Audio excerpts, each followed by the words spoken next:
भारतीय दलित पैंथर द्वारा भारत रत्न डॉक्टर भीमराव अंबेडकर का 135वां जन्मोत्सव बड़े हर्षोल्लास और भव्यता के साथ मनाया गया।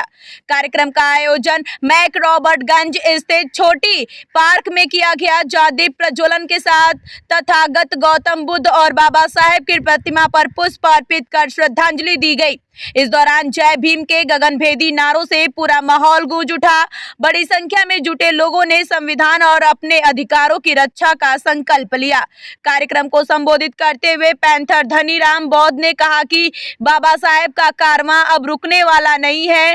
समाज जाग चुका है और अपने हक के लिए संघर्ष करने को तैयार है। इस भव्य आयोजन में कई गणमान्य अतिथियों ने भी भाग लिया और सामाजिक एकता का संदेश दिया। कार्यक्रम के अंत में विशाल शोभा यात्रा निकाली गई, जो शहर के प्रमुख मार्गों से होते हुए नाना राव पार्क पहुंची, जहां बाबा साहेब को भावभीनी श्रद्धांजलि अर्पित की गई। हजारों लोगों की मौजूदगी में इस आयोजन को ऐतिहासिक बना दिया। ब्यूरो रिपोर्ट अनिल वर्मा, कानपुर की खास रिपोर्ट।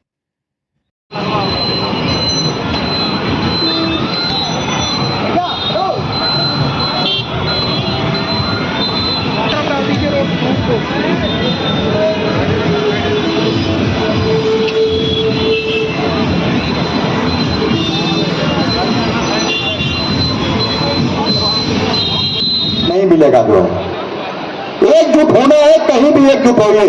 संविधान और हमारा हक और अधिकार एक ऐसी चीज है जहां पर हर व्यक्ति एकजुट हो सकता है। नहीं तो आने वाले समय में आप और हमारे पास है तो सब लोग एकजुट होइए जो है इस संविधान को बचाने के लिए। और खड़े क्या बनना है आपको, ये आपको सोचना है जो है। एक मेमना जो है कि भगवान आपने हम सबको बनाया है, तो कहा कि मुझको इतना लिचलिचक क्यों बना दिया। अच्छा देते हुए आज बाबा भीमराव अम्बेडकर जन्मदिन तो उसके 2 सब मैं बद्धाचार्य रमेश चंद्र गौतम, जॉइंट सेक्रेटरी भारतीय पेंशन मंच। आज पूरे विश्व में डॉक्टर बी आर अम्बेडकर का जन्मदिन मनाया जा रहा है। पूरा विश्व बहुत प्रसन्न है। इसके साथ ही साथ बाबा साहब के व्यक्तित्व और कृतित्व पर अगर हम प्रकाश डालते हैं तो मुझे पूर्णतः ये विश्वास होता है कि बाबा साहब ने अपने जीवन में जितने कष्ट सहे, आज का युवा कभी नहीं सह सकता है। उन्होंने अपने एक व्यक्तित्व में अपने सामने अपने 4 बच्चे खोए और उन बच्चों की परवाह न करते हुए उन्होंने जवाब दिया। और यहाँ जब तक ये 4 बच्चे मेरे गए हैं, लेकिन मैं 40 करोड़ बच्चों की जान बचाने के लिए मैं लंदन जाता हूँ और उन 40 करोड़ बच्चों की जान को बचाऊंगा। इसके साथ उन्होंने हमको एक ऐसा संविधान दिया जो 2 वर्ष 11 महीना 18 दिन उन्होंने बनकर तैयार हुआ है।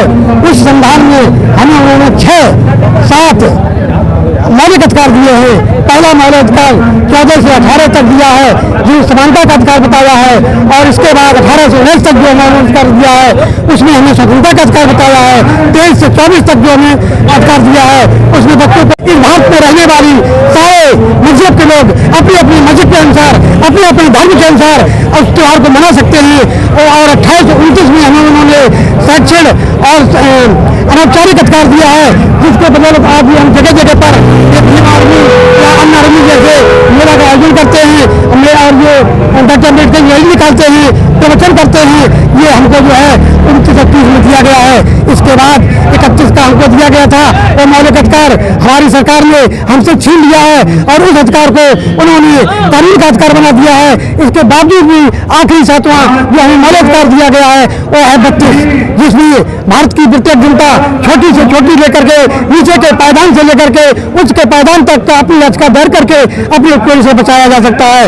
इसी के साथ साथ मैं ये भी कहना चाहता हूँ, आर्टिकल 19 ये भी है जो ऐसा है जहाँ हम ये काम कर रहे हैं आर्टिकल 19 के तहत किए जा रहे हैं। मेरा अनुरोध है सरकार से कि संविधान के तहत पर चल करके अपनी सरकार को बनाए रखें और सरकार में आगे काम करें, तभी सरकार आगे बढ़ सकती है। नहीं तो सरकार क्या पूरा विश्व एकदम ड्रॉप हो जाएगा और ये बाबा साहब के सपनों को पूरा करने पर ही पूरे विश्व में सादगी, प्रसन्नता और जो है एक प्रशिक्षण का काम आएगा। कहा भी है कि जब तक हम अपने इतिहास को नहीं पढ़ते हैं, इतिहास से प्रेरणा से जागृति से सोच से ताकत से शक्ति से शासन, तब जाके शासन मिलेगा। जब तक हम ये काम नहीं करेंगे तब तक हम शासन नहीं पा सकते। मेरा सभी लोगों से यही अनुरोध है कि इस देश की एकता और अखंडता को कायम रखने के लिए